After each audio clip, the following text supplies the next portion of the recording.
la rubrique bien-être avec Jennifer Malherbe et Daniel Gram. Bonjour Daniel. Bonjour Jennifer. Alors aujourd'hui nous parlons d'une nouvelle étude sur Alzheimer. Alors qu'est-ce qu'on a découvert ? On a découvert quelque chose d'assez extraordinaire, moi je trouve. C'est que 2 molécules qui sont présentes dans la cannelle empêchent l'agrégation des protéines Tau.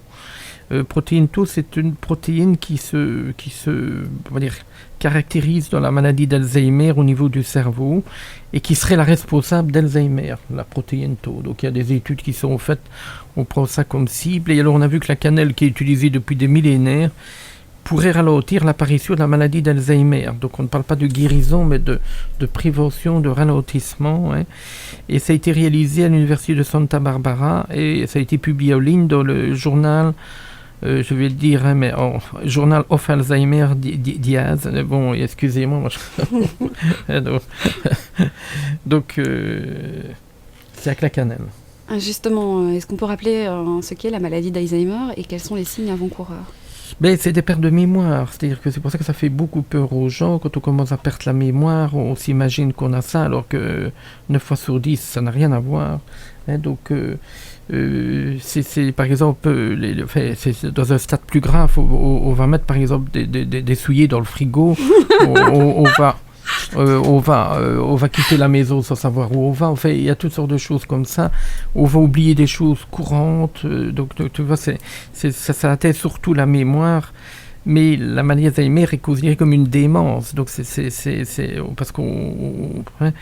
Et alors on a vu que dans la cannelle il y avait des éléments intéressants. Tu vois, donc ils appellent ça la déléhite. Mais si tu veux, on a vu qu'il y avait 2 cannelles. Hein. Je ne sais pas si tu es au courant. Il y a la cannelle de Ceylan et la cannelle de Chine. Donc il conseille toujours de prendre la cannelle de Ceylan.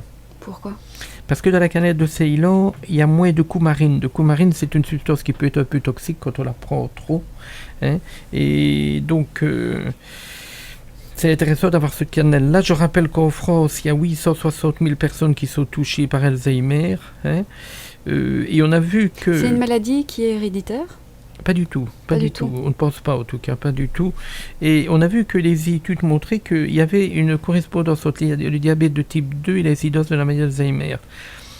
Donc le taux élevé de glucose n'est pas bon.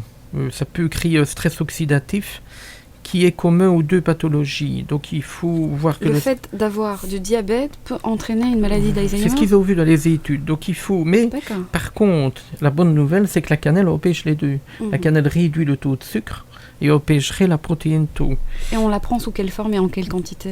Mais la cannelle, voilà. Donc ici, ils disent que dans l'étude... ils ne disent pas la quantité, justement.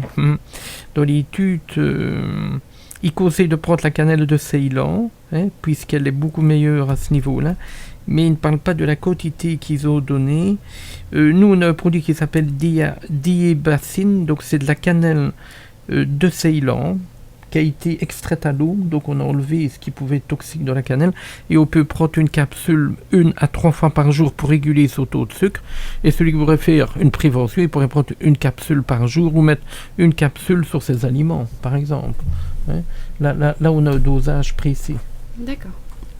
Merci Daniel. Au revoir. Au revoir Jennifer. C'était la rubrique bien-être avec boutiquesanté.be.